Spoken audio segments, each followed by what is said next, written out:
This video is about torque and doing torque problems. We can understand torque if we compare it to force. A net force causes linear motion. A net torque causes rotational motion. The symbol for torque is the Greek letter T, called tau. Torque is defined as force times the lever arm, and the units of torque are Newton meters. In this video, we're going to learn about torque using an example of a wrench and a bolt. The lever arm is the distance between the axis of rotation and where the force is applied. This is our lever arm in this situation. We already defined torque as force times the lever arm.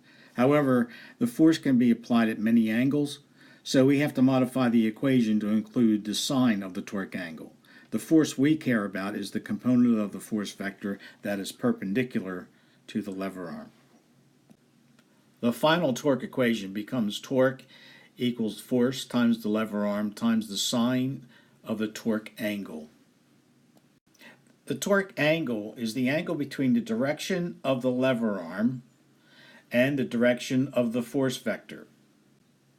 You'll notice that you can extend the lever arm to determine the torque angle.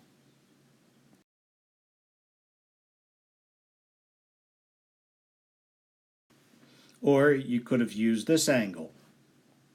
The reason is the sine of both of those angles is the same, so you'll get the same result. Direction of the torque is positive when the object rotates in a counterclockwise direction. All of these forces here are in the positive direction. These forces produce a clockwise direction, so they are negative. Something does not have to be rotating for a torque to exist. These two people are balanced on a seesaw. Torque exists on both sides, but there's no rotation. Can you identify the two torques in this image? Well, one torque is this one on the left side. This is the lever arm for this torque, and this is the force. On this side, this would be the lever arm for this torque, and the force would be acting downward. The torque on the left side is counterclockwise, so it is a positive torque. The torque on the right side is a negative torque because it is going clockwise. When solving torque problems, it's very useful to identify the parts that are involved in the torque. The first thing to notice is the axis. Rotation is going to happen around the axis. Since this force is pulling down this way, rotation around this axis is going to be happening this way. The next thing to look at is your lever arm. Remember, your lever arm is the distance between your axis and where the force is being applied. The next thing you want to do is identify the force. And lastly, you want to identify the torque angle. Remember that the torque angle is the angle between the direction of the lever arm and the direction of the force. Once you identify all your components, what you need to do now is to pull out the torque equation. Torque is force times the lever arm times the sine of the torque angle. Put all your values into the equation and solve it. In this particular case, the magnitude of our torque is 250 Newton meters. But the problem is asking for not only the torque, but the direction of the torque. So if you look at the way this lever arm is going to rotate, it's going to be rotating in the clockwise direction, which makes it a negative torque. So our final answer is a negative 250 Newton meters for this problem.